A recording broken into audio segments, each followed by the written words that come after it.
Hello everyone, welcome to my channel Mighty Moon Astrology. This video is specially made for Gemini Ascendant, Gemini people.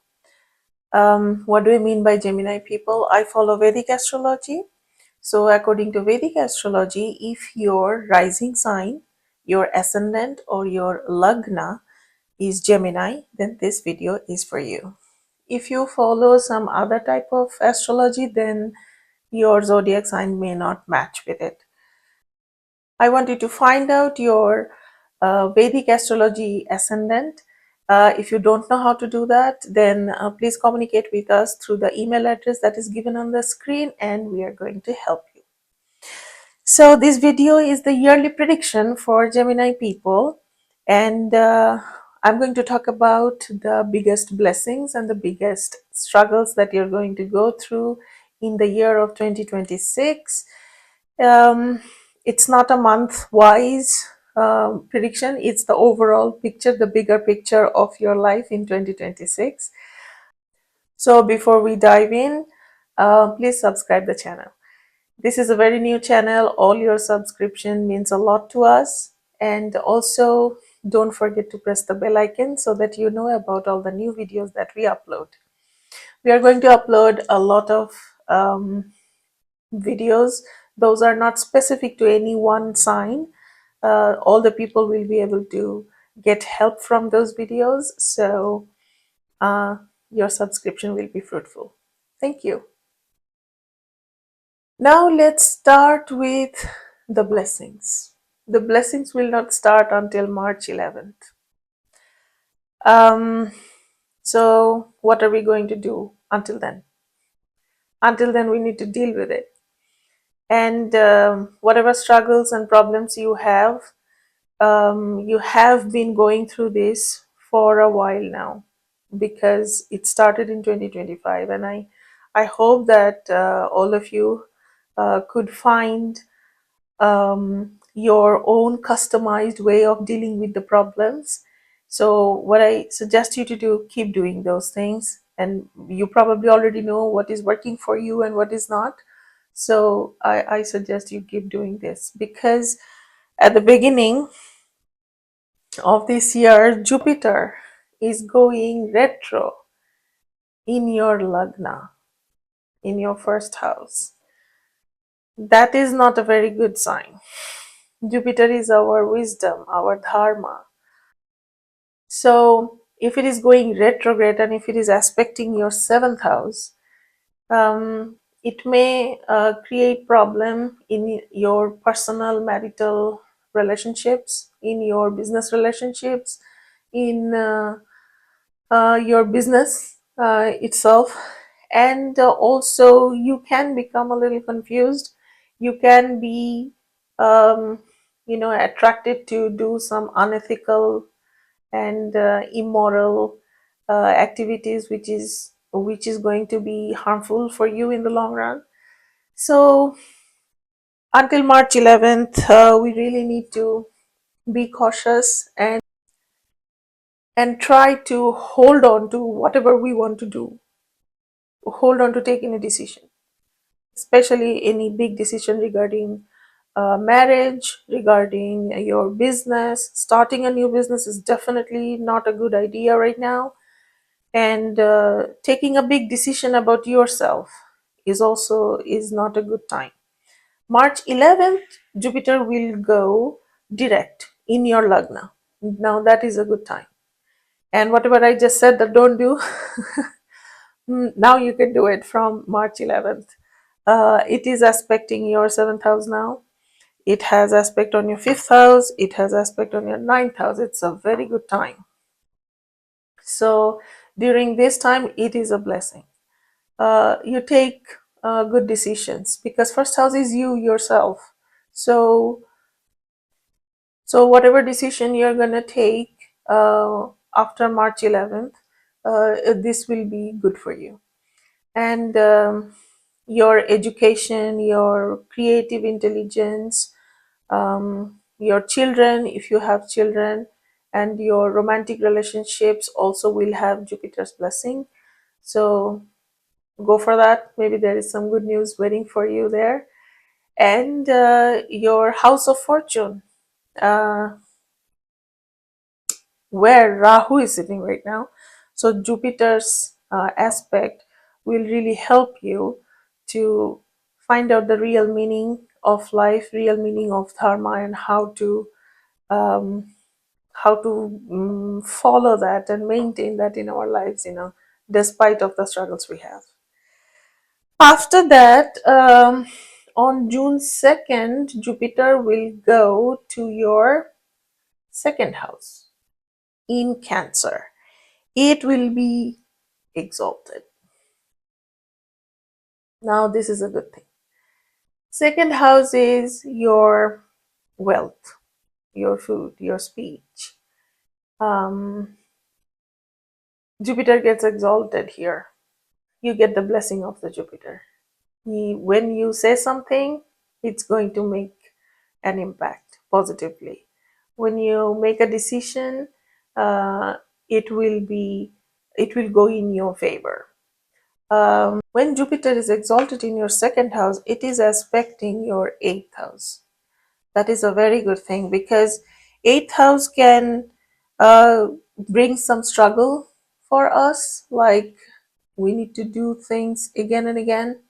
We may have bad relationship with our in-laws. If you're married, you may not like your in-laws. Most of us don't. But when Jupiter is in the second house exalted, it will be aspecting your eighth house, and your in-laws will be good to you, and be good to them. Try to forget the differences and the clashes, the conflicts you have. And it's a good time to open a new bank account or start new financial transactions. So it's going to be a good time until October 31st. October 31st, Jupiter will move into your third house and meet Ketu. This is another blessing, because Ketu in the third house have been creating some issues. I'm pretty sure you already know, because this has been going on for a while now. So now the problems that you're facing, those are related to third house, will ease up a little bit. What is third house? Third house is your courage, your communication, your neighbor, your siblings. And third house is the house that gives you uh, the motivation to do something which is not usual. And Ketu is reluctant about all these things. Ketu is not a planet for this realm. Ketu is interested in the other realm and in the spiritual world. So Ketu is like, you don't need to be so brave. Or your communication maybe will not make so much impact. You'll not be able to communicate what you should be communicating, what is necessary to survive in this materialistic world. But now Jupiter comes in, and that will be those issues that Ketu was creating so far um, will ease up. And it will get better. You will get the right kind of courage. Like, this is the thing I actually need to do. This is the thing I need to be brave on. I need to show my courage in this area of my life. And Jupiter from October 31st to December 13 will give you the ability to do the right thing and show right amount of courage for the right reasons. So this is a good time. If you have been waiting for something, waiting to do something that needed your courage, that needed some specific type of communication, this is your time. But this entire time, I would suggest you and request you that you keep your moral grounds intact, be ethical, don't be selfish. And from your third house, Jupiter will have an aspect on your ninth house of your fortune, your bhagya, where Rahu is sitting. Now Rahu in the house of bhagya, dharma, house of your guru, the relationship with your guru, is a little bit out of the place, because ninth house is all about dharma. What is dharma? Being ethical, being moral. Don't sacrifice your um, dignity. Don't sacrifice being a good person. Don't compromise your virtue for some materialistic gain. And Rahu actually tends to go against these things. Okay, but still, I always say that no energy, no planet is good or bad. It's just how you see it. It's your perspective, and we live in Kali Yuga, so many bad things, that is bad on papers, maybe even necessary. But in the house of Dharma, in the house of Bhagya, Rahu is a bit misplaced. So with the Jupiter's aspect, Rahu will find the right way. Rahu will learn how to look at things, not only to, obsess, to gain, or to achieve something, but also virtue, character, personality, and doing good for others is also very necessary. Okay, so another blessing I want to talk about before we go into the struggles. I already told you a little bit of struggle about the Ketu and Rahu position, and but Mercury, your Lagna Lord, will be exalted for around 3 weeks, starting from September 7th, in your fourth house. So now, what does that mean? Lagna Lord being exalted in fourth house. What is fourth house? Fourth house is your homeland, your home, the apartment, the house you live in. Then your mother, then your mental health, your mental peace, especially, is fourth house. So, Lagna Lord getting exalted in fourth house, you will get mental peace. You'll have a very good relationship with your mother. You will feel comfortable at your home. You'll be happy in your homeland during this time. And it will aspect your 10th house. Saturn is sitting there. And your 10th house in general is Pisces, sign of Pisces. So it's kind of double trouble, because Pisces itself, it's the 12th sign. It doesn't, like, 10th house is your profession, your job, your work. And Pisces is not really interested in the job or the profession that actually serves this materialistic world. Pisces want to liberate. Pisces want to, go for moksha. Pisces want to be isolated. And it is difficult to do your job or have a profession where isolation is necessary. It's not very common, right? So when Mercury, exalted Lagna Lord, will aspect this house, it will ease up the problems, ease up the issues that you're having with your profession.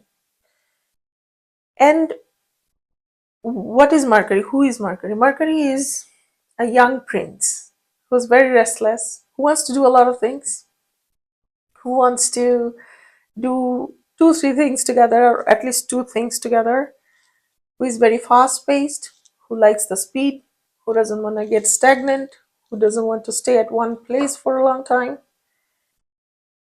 And this can be a good thing for certain type of profession. Whatever profession you are in, exalted Mercury is going to help you when it aspects your 10th house. and Saturn is sitting here. Saturn is, this is a good thing, to be honest, according to me, because Saturn means delay. Saturn will not give you which you do not deserve, which you did not earn, which you did not work for. But Saturn represents karma, not the karma like, in a general sense that we understand, like, oh, karma is a beach, the very popular phrase. That means that we have done something in the past and then it comes back to, done something wrong and then it comes back to punish us. Karma, the word karma means work. It's just simple. Okay. And Saturn is the significator of that aspect of life. So, Saturn sitting in your 10th house means that your success in your professional life can be delayed, but it will happen, because if you work for it and if you, like, um, do it properly, in a disciplined way, in an organized manner, then it can be delayed, but the results will, good results will come to you. Now, Saturn is in Pisces is a little bit of a problem. And Saturn will go retrograde on July 27th. Retrograde Saturn in Pisces in the house of your profession can be a little bit of a problem. But it will actually be retrograde until December 11th. And in between September 7th, your Mercury coming to the 4th house exalted and aspecting that retrograde Saturn, that will ease up things a little bit. But retrograde Saturn in your house of profession actually will send you back to do some unfinished business. Okay, things that you should have done that you didn't. Maybe some dues, the professional dues that you need to pay. It can be money, it can be work, it can be something you promised someone that you did not fulfill. So this time you need to go back and complete your task. That is the whole point of retrograde planets. And this is your time, especially when the Mercury will be exalted. Find out, sit down, think about the things, that unfinished business that you have, and try to solve it and take the initiative by yourself. Okay. Before I tell you about the remedies, I want to tell you a little bit more bad news. But it's not bad. Again, nothing is bad, nothing is good. It's how you deal with it, and it depends on your perspective. Mercury, your Lagna Lord, 3 times will go retrograde in this entire year. That means I'm going to tell you the dates, and you need to be careful during these dates. Careful, I'm going to tell you what to do. You need to pay extra attention. Okay, so first let's look at the dates. February 26th to March 20. In Pisces, it will be in Pisces and retrograde. In Pisces with Saturn in your 10th house. I don't want to scare you, but it is kind of problematic, right? Then June 29th till July 23rd in Cancer. During that time, it will go retrograde another time. And then the last time from October 24th to November 13th in your 6th house in Scorpio. What does it mean when Mercury goes retrograde? It means that you have to revisit a few things. What are the things that you need to revisit? Maybe you made some decisions maybe you did some communication, and maybe you did some projects, maybe you have a personal clash with a family member. You need to revisit those things and think again. And I always suggest that we already know in our heart, in our gut, that um, what is bothering us, what is unfinished. So when the planets go retro, you will feel, even if you don't know when the planets are going retro, and Mercury is your Lagna Lord, when the Lagna Lord goes retro, you will naturally have a feeling that, you'll naturally remember the things that are unfinished and that are bothering you. Sometimes we leave things in the middle of everything and it never bothers us. That means it's fine. Go with your instinct. I always say, trust your instinct. And that is your connection with the universe, right? So, um, what I'm trying to say, that these 3 dates, 3 times Mercury going retrograde, it's your Lagna Lord, it will give you uh, a signal. You will remember things that you think, you need to go again, revisit, and do it differently. Yeah, and listen to yourself. Okay, listen to yourself. And during the retrograde time, don't sign anything new. If you have to, then check all the papers and all the agreements, everything. Please check twice and back up your data, and